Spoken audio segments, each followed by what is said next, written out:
বন্ধুরা, তো ডাব্লিউপি এবং কেপি 2024কে পাখির চোখ করে যারা একটা সরকারি চাকরি পেতে চাইছো তাদের জন্য আজকের এই ভিডিওটা।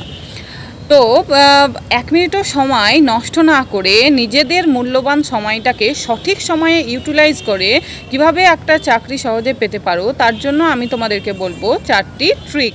1, প্র্যাকটিস পিওয়াইকিউ। শুধুমাত্র ডাব্লিউপি এবং কেপি বলে নয়, যে কোনো বড় বড় চাকরি পাওয়ার ক্ষেত্রেও পিওয়াইকিউ প্র্যাকটিসটা হচ্ছে খুব গুরুত্বপূর্ণ একটা হাতিয়ার। 2 নম্বর হচ্ছে কনসিস্টেন্সি। তোমার যেমন পরিস্থিতি আসুক না কেন, পড়াশোনা বন্ধ করলে চলবে না।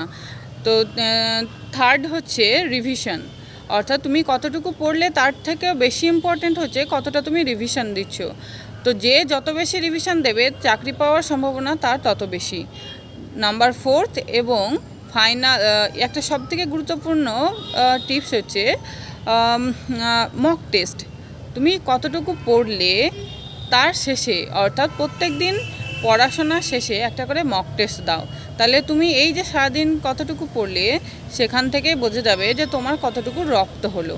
তো ভিডিওটা কেমন লাগলো অবশ্যই কমেন্টে জানিও। এরকম ইনফরমেটিভ আরও ভিডিও পেতে চাইলে আমাকে কমেন্ট করো, আমি অবশ্যই রিপ্লাই করব।